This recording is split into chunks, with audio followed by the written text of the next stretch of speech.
저희 계속해서 신명기 25장 공부하도록 하겠습니다.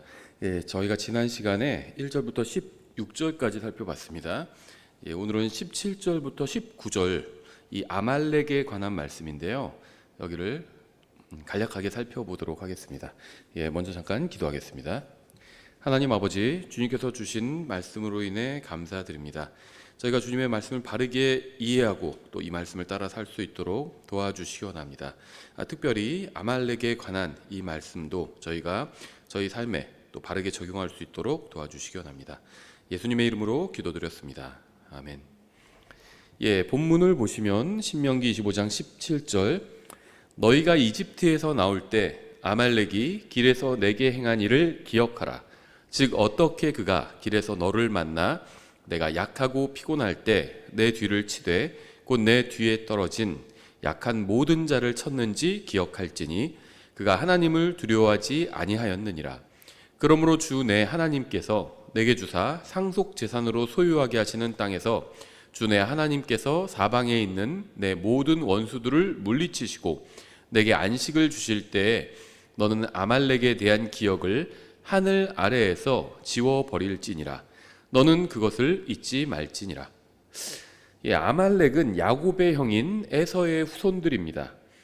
이스라엘 민족이 이집트를 탈출해서 약속의 땅을 향해 가고 있을 때 아말렉이 이스라엘을 방해했습니다.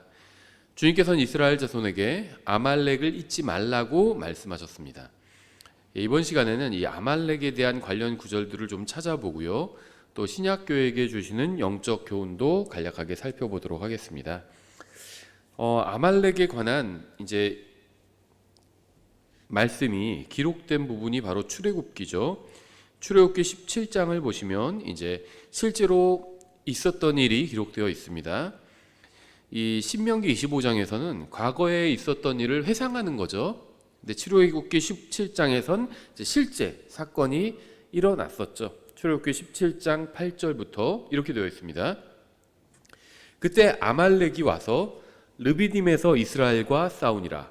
모세가 여호수아에게 이르되 우리를 위해 사람들을 택하고 나가서 아말렉과 싸우라.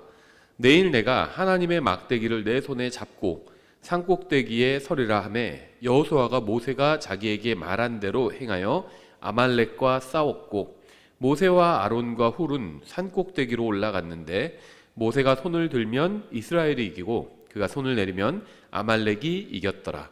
그러나 모세의 손이 무거워짐에 그들이 돌을 가져다가 그의 밑에 놓아 그가 그 위에 앉게 하고 아론과 훌이 하나는 이쪽에서 다른 하나는 저쪽에서 그의 손을 붙들어 올렸더니 그의 손이 해가 질 때까지 그대로 있더라.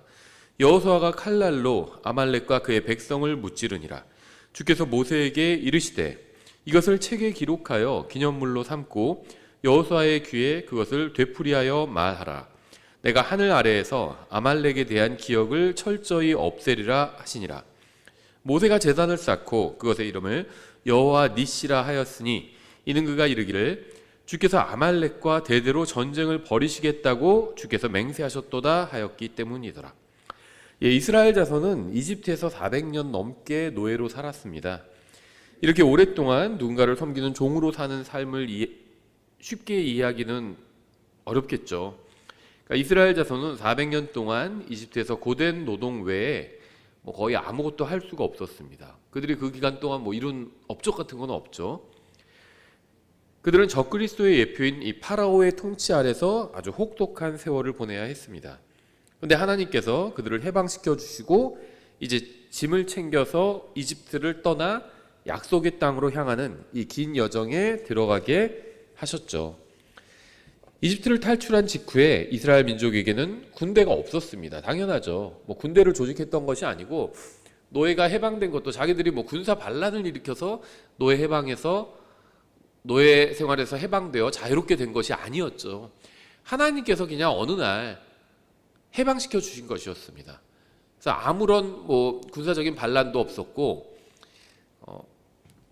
정말 자유로운 상태에서 갑자기 자유로운 상태가 된 거죠.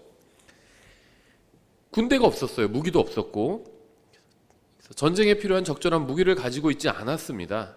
또 전투를 하도록 훈련을 받지도 못했습니다. 이들은 군대가 아니었어요. 많이 모이고 싸웠다는 점에서는 군대라고 하나님께서 나중에 부르셨지만, 지금 우리가 생각하는 그런 훈련받고 무기를 가지고 있는 그런 군대는 아니었다는 겁니다. 그냥 남녀노소로 이루어진 큰 무리였죠. 이 무리가 6월절 밤에 이집트를 탈출해서 이제 광야를 가로질러 가게 된 것입니다. 그래서 가나안으로 가기 위해서 광야를 가로지르던 이스라엘 민족은 다른 민족이나 국가에 호의를 바랄 수밖에 없었습니다. 누군가 급습해서 공격하면 그냥 당할 수밖에 없었죠. 군대가 아니라 그냥 가족들로 이루어진 무리였습니다. 그렇게 어려운 시기에 아말렉은 이스라엘 민족을 공격했습니다. 하나님의 은혜로 다른 민족들은 더 이상 이제 이스라엘에게 손을 대지는 않은 상태였죠. 하나님께서 큰 기적을 통해서 이스라엘 민족을 강력한 이 파라오의 손에서 건져내셨기 때문에 다른 민족들은 이제 함부로 이스라엘을 공격하지는 않았습니다. 하지만 이스라엘 자체는 군대로 이루어진 민족이 아니라 그냥 가족으로 이루어진 그런 민간인 무리였다는 겁니다. 약한 상태였죠. 아직 국가를 제대로 세우지도 않았고 제대로 정비하지도 않았어요. 아주 약한 상태였습니다. 이런 상태에 있는 이스라엘 민족을 아말렉이 공격을 한 거죠. 아말렉은 이렇게 최근에 해방된 이스라엘을 공격했습니다. 이스라엘은 민족을 이룬 후에 아무것도 갖춰지지 않은 상태에서 처음으로 어떤 국가적인 공격을 받게 된 것이죠. 모세는 이 위기를 극복하기 위해서 하나님께 기도했습니다. 모든 답은 여기서부터 시작이 됩니다. 기도에서부터 시작이 돼야 돼요. 왜냐하면 기도를 하면 하나님께서 물론 일하시죠. 근데 하나님께서 그냥 일하시는 것이 아니라 기도하는 사람, 믿는 사람들 안에서 일하기 시작하십니다. 믿는 사람들의 마음을 바르게 세우는 일부터 시작을 하십니다. 그래서 이제 일이 하나하나 우리의 뜻대로 풀리는 것이 아니라 하나님의 뜻대로 풀려나가기 시작하는 겁니다. 언제부터? 기도하기 시작할 때부터. 그래서 모세는 하나님께 기도하기 시작했습니다. 우리도 지금 돌이켜 생각해 보면요, 국가가 위기가 아니었던 적은 없는 것 같아요. 지금 너무 평안하다, 화평성대다 이렇게 말할 수 있는 기간은 어느 민족 어느 국가나 다 아주 짧은 시기에 불과합니다. 그래서 그런 시간을 화평한 시기다. 나중에 역사에선 그렇게 평가해요. 근데 아주 짧은 시기였어요. 대부분은 다 그 현 시대를 살고 있는 사람들은 이제 국가적 위기 아래에 있다고, 대부분의 국가에 있는 사람들이 다 그렇게 생각을 합니다. 아시아도 다 그렇죠. 다 국가적 위기라고 생각해요. 아시아의 국가들도. 아프리카 마찬가지죠. 남미 마찬가지고 유럽도 마찬가지입니다. 유럽도 다 국가적인 위기라고 생각하고요. 그렇게 생각하지 않는 국가나 민족은 거의 없어요. 근데 우리나라도 국가적인 위기다 이런 얘기들을 많이 하고 많은 사람들이 동감을 합니다. 이럴 때 무엇을 해야 될까요? 하나님께 기도하는 것에서부터 시작이 되어야 합니다. 그렇죠? 그래서 모세는 이제 가나안을 향해서 가는 이 여정에서 아직 군대도 제대로 갖춰지지 없어요. 군대도 없습니다. 갖춰지지 않았어요. 이런 상태에서 아말렉 민족으로부터 이제 공격을 당하게 됩니다. 이런 위기를 극복하기 위해서 모세는 이제 기도하기 시작했습니다. 대제사장인 아론과 훌이 양옆에서 모세를 도와주었죠. 주님께서는 이스라엘 민족에게 승리를 주셨습니다. 아말렉이 주님의 백성을 공격한 것으로 인해서 주님께서는 아말렉과 대대로 전쟁을 하시겠다고 이제 말씀을 하셨죠. 하나님께서 이스라엘 민족을 보호해 주시고 그들을 위해서 대신 싸워 주시자 그들은 이제 다른 민족에게 두려움의 대상이 되었습니다. 군대도 없는 민족인데 다른 민족이 이스라엘을 두려워하기 시작했죠. 그래서 모압 왕인 발락은 거짓 예언자인 발람을 고용해서 이스라엘을 저주하게 했습니다. 하지만 하나님께서는 발람이 이스라엘을 저주하지 말고 축복하게 하셨습니다. 그래서 이스라엘을 저주하라고 그를 고용했던 발락은 굉장히 분노하게 되었죠. 그런 상황에서 발람은 이제 예언을 하고 있어요. 이게 민수기 24장에 기록되어 있는데 민수기 24장 15절부터 16절에 이렇게 되어 있습니다. 그가 비유를 지어 이르되 부올의 아들 발람이 말하고 눈이 열린 사람이 말하며 하나님의 말씀들을 들은 자가 말하고 지극히 높으신 분의 지식을 안 자, 전능자의 환상 계시를 본 자, 무의식 상태에서도 눈이 열린 자가 말하였노라. 발람은 하나님의 말씀을 전하는 사역자가 아니었습니다. 이방신을 섬기던 자였어요, 발람은. 하지만 자신이 우상숭배자 고객의 요구대로 말하지 않고 몇 번씩이나 하나님의 말씀을 선포하는 것을 보고 자기 자신도 놀라고 있는 겁니다. 계속해서 17절에 민수기 24장 17절, 내가 그를 볼 것이나 지금 보지 아니하며 내가 그를 바라볼 것이나 가까이서 보지 아니하리라.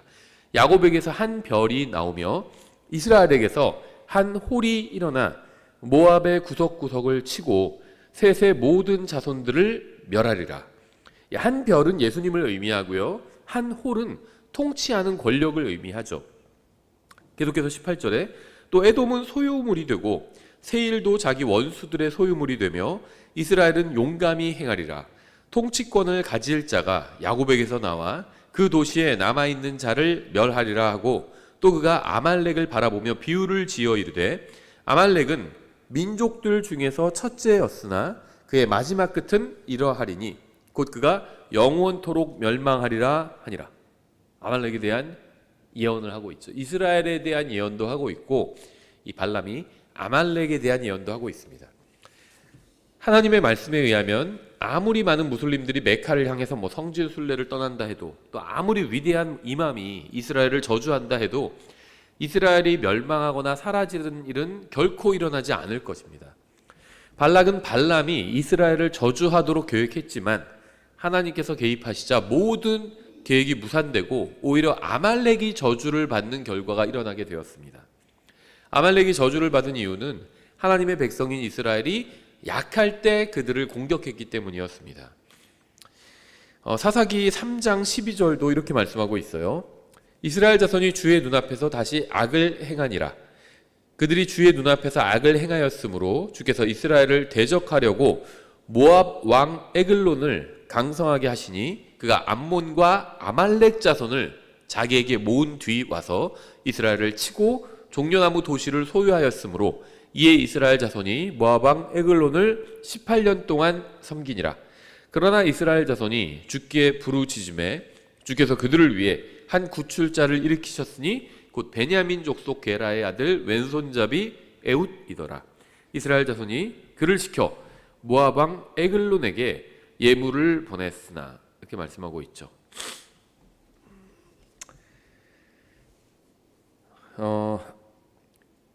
방금 제가 읽은 이 사사기 3장 12절부터 15절 말씀은 이 사사기에 나온 전형적인 하나의 패턴을 보여주고 있죠. 이스라엘 민족이 하나님을 떠나 배반하고 우상을 섬기면 하나님께서 이스라엘을 치시게 되죠. 근데 무엇으로 치시냐 하면 주변에 있는 다른 민족으로 치십니다. 그러면 이스라엘이 회개하고 하나님 앞에 돌아와서 부르짖게 되죠. 그럼 하나님께서는 한 구원자를 보내주십니다. 그 구원자를 통해서 이스라엘을 구원하시죠. 그럼 이스라엘이 다시 구원받고 잘 살다가 세월이 좀 흐른 뒤에 다시 하나님을 배반하죠. 그럼 또 하나님께서 다른 민족을 통해서 이스라엘을 치시죠. 그 일이 계속 반복되어 있죠. 이 사사기에는 하나님께서는 아말렉을 멸하라고 하셨지만 이스라엘은 그 말씀에 순종하지 않았습니다. 그 결과 아말렉은 두고두고 이스라엘을 괴롭혔습니다. 사사기 3장뿐 아니라 사무엘기상 15장 또 28장 사무엘기하 1장 등에도 이스라엘이 믿음을 버리고 약해졌을 때 아말렉이 그들을 벌하는 도구로 등장하게 됩니다. 대환란 때 이스라엘의 남은 자들 중에 믿지 않는 자들은 모두 벌을 받게 되죠. 믿는 자들은 구원받게 되고, 근데 그때 이제 세상은 오래전에 파라오나 느부갓네살이 상징했던 이 짐승을 위해서 일하게 될 것이고요. 특별히 이제 10개의 왕국이 연합해서 이스라엘을 멸하려고 모이게 됩니다. 그래서 이제 이스라엘을 대적하게 됩니다. 10개의 왕국이 연합해서. 시편 83편에 예언되어 있죠. 시편 83편 3절에 이렇게 되어 있습니다. 그들이 주의 백성을 대적하려고 교활한 계략을 꾸미며 주께서 숨긴 자들을 대적하려고 협의하여 말하기를. 대환란 배경이에요. 대환란 문맥입니다. 주님께서 남은 자들 중에 이제 주님께로 돌아온 자들을 남겨두시게 되죠. 숨겨주시게 됩니다, 광야에. 근데 이 숨긴 자들을 대적하려고 협의하면서 말한대요. 오라, 우리가 그들을 끊어 민족이 되지 못하게 하고 이스라엘이라는 이름이 다시는 기억되지 못하게 하자 하였나이다. 그들이 한 마음으로 함께 협의하고 주를 대적하여 동맹하였으니 그들은 곧 이제 이 10개의 왕국, 이게 누군지 어떤 민족인지를 성경에서 보여줍니다.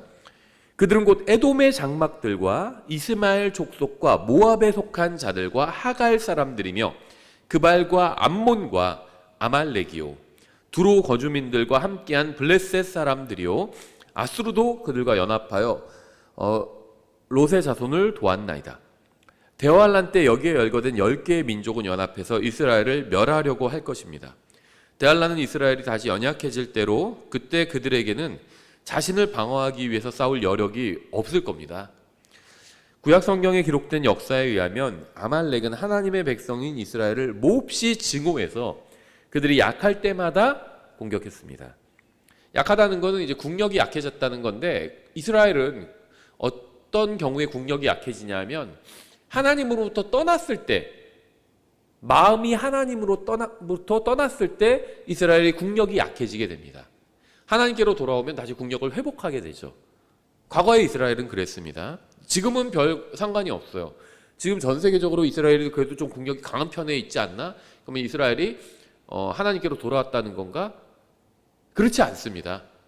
지금의 이스라엘은 하나님께서 그냥 로마서에서 말씀하신 것처럼 내버려 두신 상태입니다. 그래서 지금의 이스라엘은 예언의 지표와 전혀 관계가 없어요. 그러니까 성경의 예언을 공부하려면 성경을 공부해야 됩니다. 교회가 들림받아 올라가기 전까지 이 세상의 정세는 성경의 예언과는 거의 관련이 없습니다. 그래서 자꾸 이 세상을 바라보면서 성경을 해석하려고 했던 사람들은 헛발질을 많이 했어요. 축구로 치면 헛발질. 예를 들면 이 예언과 관련해서 자주 등장하는 주제 중에 하나가 짐승의 표죠. 100년 전에 뭐가 짐승의 표라고 했는지 아세요? 기록들을 찾아보면요, 자동차를 짐승의 표라고 했어요. 자동차가 처음 나왔을 때 이 자동차를 보고 놀랍잖아요. 이게 짐승의 표라고 했습니다, 사람들은. 지금은 자동차가 짐승의 표라고 하는 사람 아무도 없죠. 30년 전에는 뭐가 짐승의 표라고 했는지 아세요? 컴퓨터가 짐승의 표라고 했습니다. 90년대 초에 신앙생활 했던 분들은 아마 기억하실 수도 있는데요. 제가 뭐 그분을 비평하는 건 아닌데, 신상원 씨라는 분이 있어요. 문화사역을 한다는 분, 낮은 울타리 같은 거 뭐 잡지도 만들고, 신상원 씨가 있는데 저도 그분 책 몇 개 봤었거든요. 90년대 초에. 근데 이분이 쓴 책 중에 사탄은 마침내 뭐 대중문화를 선택했습니다, 이런 책도 있고. 그런데 책 표지 중에 컴퓨터가 있고 뱀이 그 컴퓨터를 이렇게 구렁이가 감고 있는 그런 책도 있었거든요. 그래서 컴퓨터를 짐승의 표라고 여기던 시대도 있었어요, 기독교가. 그 다음에 뭐로 바뀌었죠? 바코드로 바뀌었죠. 바코드가 짐승의 표다. 지금 바코드가 짐승의 표라고 하는 사람 아무도 없죠. 네, 제가 아무도 없다고 했는데, 제가 최근에 듣던 어떤 누가 쓴 글인지를 보니까 아직도 바코드가 짐승의 표라고 여기는 사람도 있긴 있더라고요. 많이 업데이트되지 않은 거죠. 그 다음에 뭐가 짐승의 표라고 했죠? 그 다음에 무슨 또 예방 주사나 무슨 뭐 안에 들어가는 조그만 캡슐 같은 거, 그런 게 짐승의 표다. 그러니까 예를 들면 동물 등록할 때 넣는 거 있잖아요. 조그만 캡슐 같은 거. 그런 거 사람 몸에도 넣을 수 있잖아요. 그 신체에 삽입할 수가 있거든요. 그런 조그만 캡슐 같은 거. 그게 짐승의 표다. 또 이런 주장하는 사람 나타나기 시작했습니다. 아마 또 바뀔 거예요. 주님께서 늦게 오셔서 세월이 계속 지나면 과학기술이 발전하죠. 그럼 계속 바뀔 겁니다. 짐승의 표라고 주장하는 게 계속 바뀌어요. 또 처음에 EU가, 유럽연합이 처음 나왔을 때 무슨 뭐 10개의 왕국, 나중에 그 짐승에 탄 여자가 나오잖아요.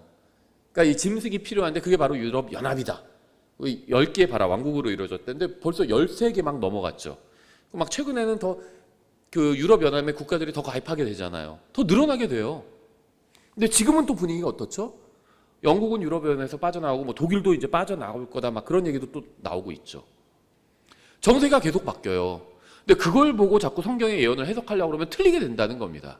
지금은 유럽연합이 뭐 이 짐승이다, 이렇게, 그러니까 그 여자가 올라탄 그 짐승이다 이렇게 주장하는 사람들도 거의 없죠. 그러니까 성경의 예언은 성경을 보고 해석해야 됩니다. 주님께서 공중에 오시기 전까지, 다시 말하면 이제 주님께서 공중에 오시는 게 휴거고 지상에 내려오시는 게 지상 재림이잖아요. 공중에 오시기까지 오셔서 교회를 부르시기까지는 이 세상에서 일어나는 일들은 성경의 예언과 거의 관련이 없습니다. 그러니까 일반적인 상황과는 관련이 있어요. 마지막 때에는 사람들이 먹고 마시고 하고 뭐 그런 것들, 그런 거는 관련이 있죠. 근데 그런 건 어느 시대나 있는 일들이잖아요. 제가 말한 성경에서 말씀하시는 마지막 때는, 서신서에서 말씀하시는 마지막 때는 예수님의 승천부터 교회 휴거까지입니다. 2000년 전부터 지금까지 다 마지막 시대예요.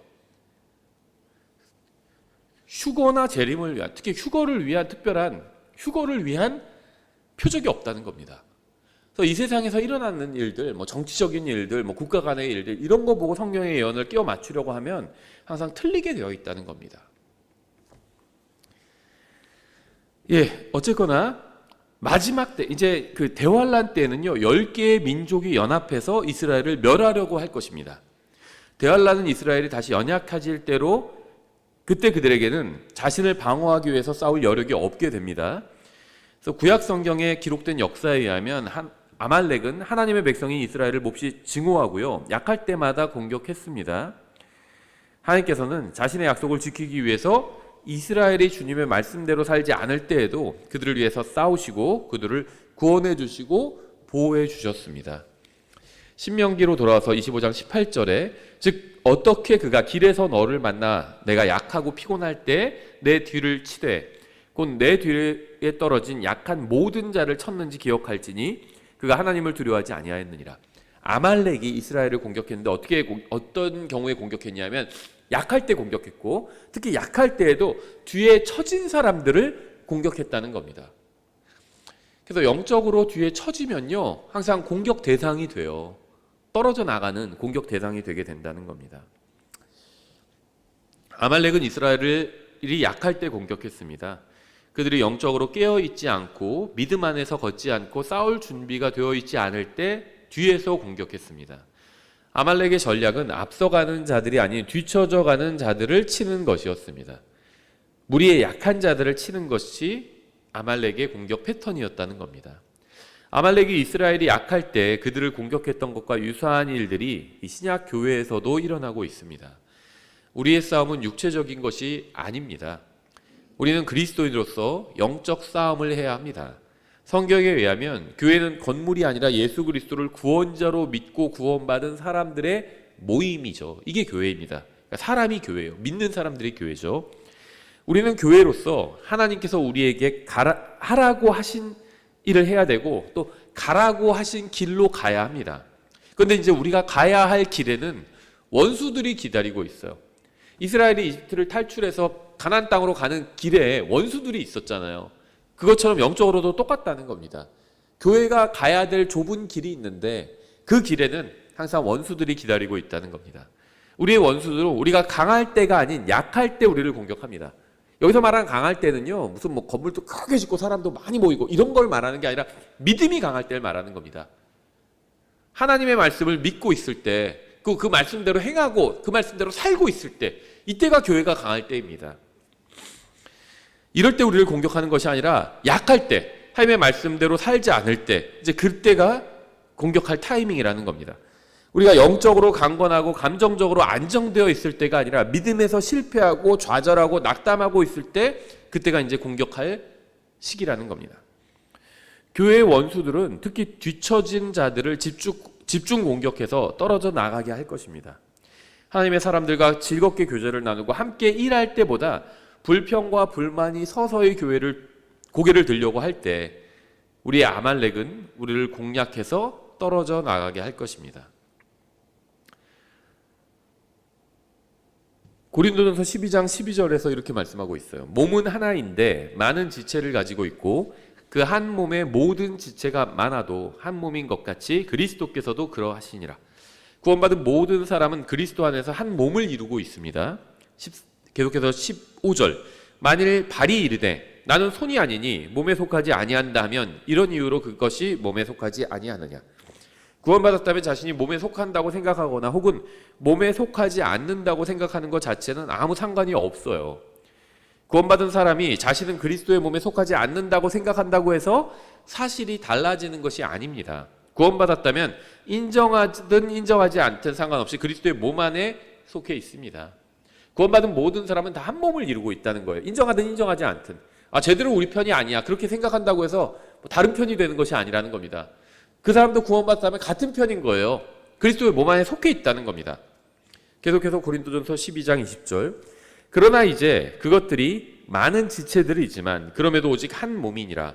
눈이 손에게 이르기를 나는 내가 필요 없다 할 수 없으며 다시 머리가 발들에게 이르기를 나는 너희가 필요 없다 할 수 없느니라. 아니라 몸에서 더 약하게 보이는 그 지체들이 더욱더 필요하며 몸에서 우리가 덜 귀한 것으로 여기는 그 지체들 곧 이것들에게 우리가 존귀함을 더 풍성히 주고 우리의 아름답지 못한 부분들은 아름답게 꾸밈을 더 풍성히 얻나니 몸의 약한 부분도 몸에 속한 부분이듯이 약한 이스라엘 사람도 뒤에 처진 약한 이스라엘 사람도 이스라엘 사람이었습니다. 모세는 약하다고 해서 이스라엘 민족에서 제외시키지 않았습니다. 약한 형제도 형제고 약한 자매도 자매입니다. 교회도 마찬가지예요. 그러니까 여기서 약하다는 건 무슨 재산이 별로 없다든지 무슨 직업이 없다든지 그런 얘기를 하는 게 아니라 믿음이 약한 사람을 말하는 겁니다. 또 믿음이 약하다는 것은요, 아는 게 적다든지 교회 요즘 잘 안 나온다든지 이런 것만 말하는 것이 아니라 하나님의 말씀을 믿는 믿음이 약하다는 거예요. 교회 내도요, 그런 기독교 교회도 그런 사람 많고요, 독립 침례 교회 내도 그런 사람들 많고요, 우리 교회도 있을 겁니다. 하나님의 말씀을 믿지 않고 무슨 유튜브나 뉴스나 이런 것만 믿는 분들도 있어요. 그런 사람이 믿음이 약한 사람이라는 겁니다. 그런 사람이라고 해서 다 쳐내고 그러지 않았다는 거예요. 모세는 믿음이 약한 사람도 다 함께 끌고 갔다는 겁니다. 이게 모세가 이스라엘 민족을 인도한 방법이죠. 교회도 마찬가지라는 거예요. 믿음이 약하다고 해서 다 쳐내는 게 아니라는 겁니다. 하나님의 말씀을 제대로 안 믿고 있어요, 저 사람. 그렇다고 해서 쳐내는 게 아니라는 거예요. 그 사람이 스스로 떠나가면 그건 더 이상 어떻게 할 수 없죠. 근데 같이 있는 한은 함께 가는 겁니다. 그게 교회예요. 믿음이 약하다고 해서 저 사람 성경이 이렇게 되는데 왜 자꾸 이상한 것만 믿고 있지? 저 사람 쫓아내버려야 되는 거 아니에요? 그렇게 얘기하면 안 된다는 겁니다. 다 같이 가는 겁니다. 구원받은 사람 모두 다 그리스도의 몸에 속한 지체입니다. 약하다고 해서, 믿음이 약하다고 해서 성경을 기록된 그대로 믿지 않고 자꾸 쓸데없는 것만 믿는 게 믿음이 약한 거죠. 믿음이 약하다고 해서 제외시키면 안 되고 그럴 수도 없어요. 우리끼리 제외시켜도 주님께서 보실 땐 그냥 다 하나의 그리스도의 몸 안에 속한 지체라는 겁니다. 믿음이 약한 그 사람들도 그리스도 안에 속한 지체라는 거예요. 주님께서 보실 때. 아말렉은 약한 고리를 찾아서 끊어버리려고 했습니다. 이스라엘이 모든 이스라엘 사람을 위해서 싸웠듯이 우리는 교회에 속한 모든 사람을 위해서 싸워야 합니다. 어떻게 싸워야 되죠? 기도로 싸우는 거죠. 우리의 싸움은 육체적인 싸움이 아니니까. 그래서 하나님의 자녀 중 누구도 원수의 손에 떨어지지 않게 해야 하는 겁니다. 고린도서 4장 16절 이런 까닭으로 우리가 낙심하지 아니하노니 우리의 겉사람은 썩어 없어져도 속사람은 날마다 새로워지는도다. 이는 단지 잠시 존재하는 우리의 가벼운 고난이 우리를 위해 훨씬 더 뛰어나고 영원한 영광의 무거운 것을 이루기 때문이라. 우리는 보이는 것들을 바라보지 아니하고 보이지 아니하는 것들을 바라보나니 보이는 것들은 잠깐 있을 뿐이나 보이지 아니하는 것들은 영원하니라. 제가 설교할 때 이 세상에 있는 모든 것들이 사라져 버릴 것이라는 얘기를 자주 하죠. 우리가 지금 눈으로 보는 모든 것들이 다 사라져 버릴 것들입니다. 성경이 그렇게 말씀하고 있잖아요. 보이는 것들은 잠깐 있을 뿐이나 보이지 아니하는 것들은 영원하니라. 마귀는 그리스도인이 낙심하게 만들고 낙심한 사람은 떨어져 나가게 만듭니다. 우리는 다른 사람들이 보이는 것들이 아니라 보이지 않는 것들에 관심을 갖도록 도와주어야 합니다. 여기서 가벼운 고난이라는 말이 나오는데요. 성경에 의하면 이렇게 가벼운 고난도 있고요. 가벼운 고난이 있으면 상대적으로 무거운 고난도 있죠. 사람들이 이 가벼운 고난과 무거운 고난을 나누는 기준이 무엇일까요? 대부분은 굉장히 주관적인 기준으로 나눕니다. 어떻게 나누냐면요. 자기가 당하는 고난은 무거운 고난이고 다른 사람이 당하는 고난은 가벼운 고난으로 여겨요. 다른 사람이 자기에게 척추에 통증이 있다고 하면, 디스크로 요즘 고생 중이라고 하면요, 또 하나님 신뢰하면 다 나아질 겁니다. 쉽게 말해요. 저도 그랬어요. 저도 다른 사람이 뭐 디스크 걸린 사람 많잖아요. 우리나라 사람 중에서 뭐 상당수가 디스크에 문제가 있거든요. 다 허리 디스크나 아니면 목 디스크나. 디스크 있다고 하면요, 저도 별거 아니라고 생각했습니다. 그거 다 뭐 디스크 흔한데 뭐 별거 아니라고 생각했는데, 제가 고통을 겪으니까 이게 별게 아닌 게 아니더라고요. 잠을 못 잘 정도로 고통스럽더라고요.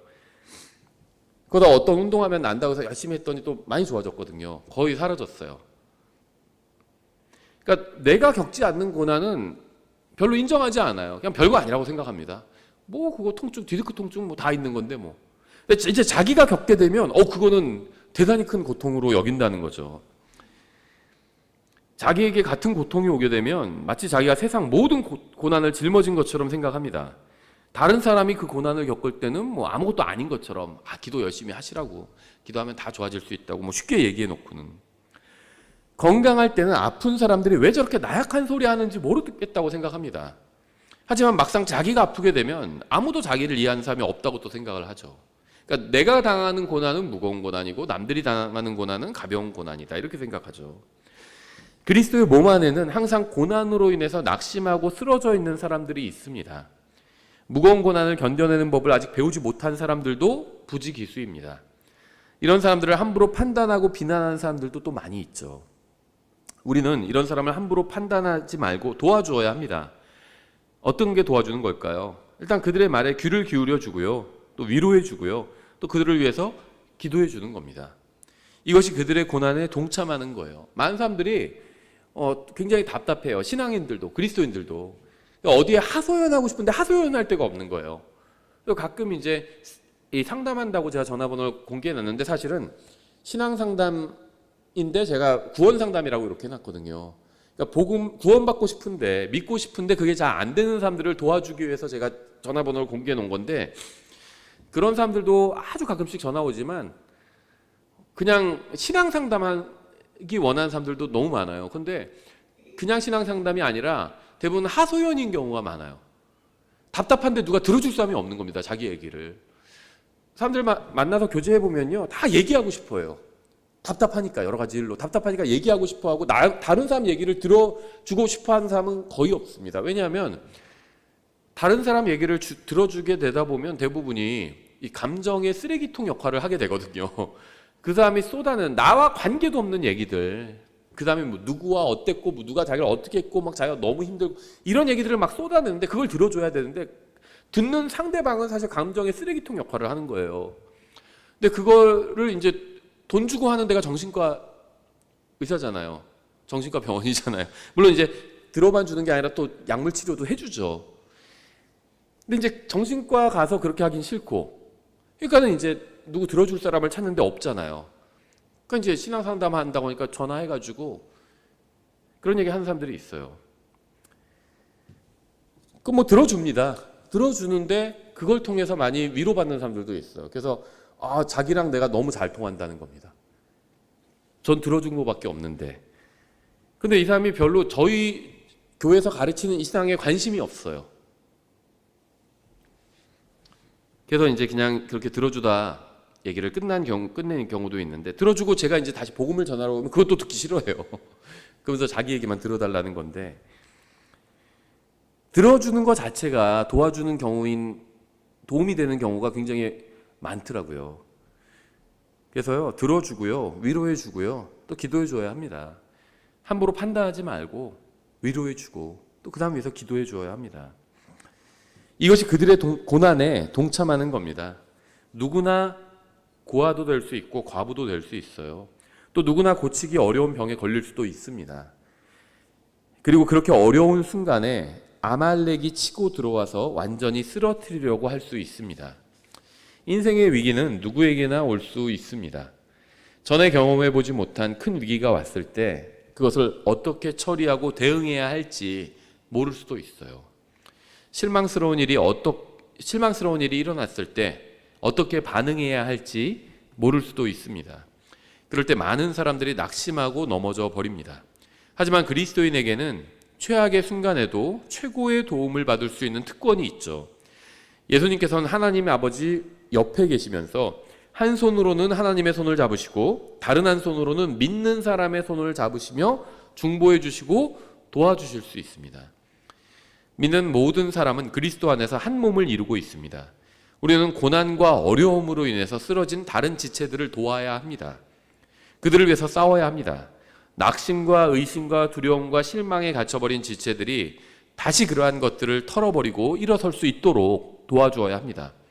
하나님께서 우리에게 어려움과 고난을 주시는 이유는 우리가 그러한 것들로부터 승리한 경험을 가지고 아직도 그러한 것으로 인해서 고통 중에 있는 지체들을 위로하고 도와주게 하기 위함입니다. 구원받은 모든 사람은 그리스도 안에서 하나로 연결되어 있다는 사실을 잊지 말아야 합니다. 히브리서 12장 3절 이렇게 말씀하고 있죠. 죄인들이 자기를 대적하여 이처럼 거역한 것을 견디어내신 분, 예수님이죠. 그래서 견디어내신 분을 깊이 생각할지니 이것은 너희가 너희 생각 속에서 지치고 기진하지 않게 하려 함이라. 너희가 죄와 싸우되 아직 피 흘리기까지 대항하지는 아니하였느니라. 또 자식들에게 하듯 너희에게 말씀하시는 권면을 너희가 잊었도다. 이르시되 내 아들아 너는 주의 징계를 멸시하지 말고 그분께 책망받을 때 낙심하지 말라. 주께서는 자신이 사랑하는 자를 징계하시고 자신이 받아들이는 아들마다 채찍질 하시느니라 하셨느니라. 그리스도의 몸 안에는 다양한 사람들이 있습니다. 어떤 사람들은 구원받은 지 30년이 되었고요. 어떤 사람들은 3년이 채 되지 않았습니다. 그리스도 안에는 이렇게 다양한 사람들이 있지만 영적 성숙도도 다르고 또 믿음의 크기와 강도도 다릅니다. 믿음이 강한 사람도 있고 약한 사람도 있어요. 그리스도 안에 있는 다양한 사람들은 서로를 도울 수 있습니다. 주님께서는 구원받은 사람들이 서로를 도와주게 하기 위해서 한 몸 안으로 넣어주셨습니다. 이것이 바로 교회가 해야 할 중요한 사역 중 하나입니다. 교회도 마찬가지, 지역교회도 마찬가지죠. 믿음이 다양한 사람들로 이루어져 있어요. 지역교회도 믿음이 강한 사람도 있고 믿음이 약한 사람도 있어요. 그럼 어떻게 해야 되냐? 서로가 서로를 도와야 합니다. 특히 믿음이 강한 사람은 믿음이 약한 사람을 도와야 합니다. 또 믿음이 약한 사람도 믿음이 강한 사람에게 도움이 되는 경우가 굉장히 많아요. 가정도 마찬가지죠. 성숙한 사람과 성장한 사람과 아직 자라야 될 어린 사람들이 있죠. 가정에 부모와 자식이 있잖아요. 부모가 자식을 돕죠. 먹여 살리잖아요. 자식도 부모를 도울 수 있어요. 어떻게 도울 수 있을까요? 그 존재만으로도 도움이 됩니다. 그렇죠. 힘을 줘요. 자식들을 보면 부모들이 힘을 내는 경우가 있잖아요. 그렇죠. 뭐가 잘 안 되고 힘이 빠지고 그럴 때도 자식들을 보고 다시 힘을 내는 경우가 있어요. 위로가 되고 도움이 되는 겁니다. 교회도 마찬가지예요. 믿음이 약한 사람들도 교회 내에서 도움이 된다는 겁니다. 또 믿음이 강한 사람들은 믿음이 약한 사람들을 도와주어야 합니다. 갈라디아서 6장 9절에도 같은 말씀이 있죠. 우리가 잘 행하는 가운데 지치지 말지니 우리가 기진하지 아니하면 정해진 때에 거두리라. 그러므로 우리에게 기회가 있는 대로 우리가 모든 사람에게 선을 행하되 특히 믿음의 집안에 속한 자들에게 할지니라. 잘 행하는 가운데 지칠 수 있습니다. 누구나 그래요. 우리는 정해진 때에 거둘 수 있다는 소망을 가지고 서로에게 선을 행하며 서로를 격려해야 합니다. 서로에게 선을 행해야 돼요. 특히 믿음의 집안에 속한 사람들에게 선을 행해야 됩니다. 무엇이 선을 행하는 걸까요? 이야기도 들어주고 도와주고 위로해주고 격려해주고 그 다음에 해서 기도해주고 이런 게 선을 행하는 거죠. 이렇게 해야 합니다. 상대방의 부족한 점을 지적하고 비평하는 건요 누구나 할 수 있어요. 근데 그건 도움이 안 됩니다. 도움이 안 돼요.